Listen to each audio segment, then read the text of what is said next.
睇到大埔嘅新聞之後，如果你都覺得個心沉沉地，你冇問題。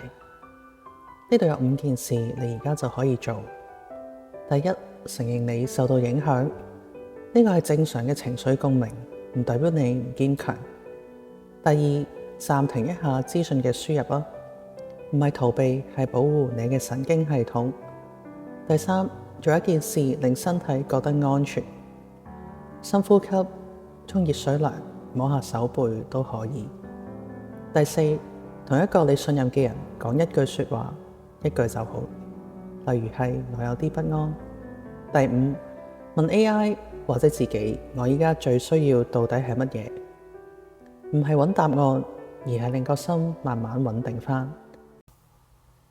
你依家嘅感受係被理解嘅，慢慢嚟就好。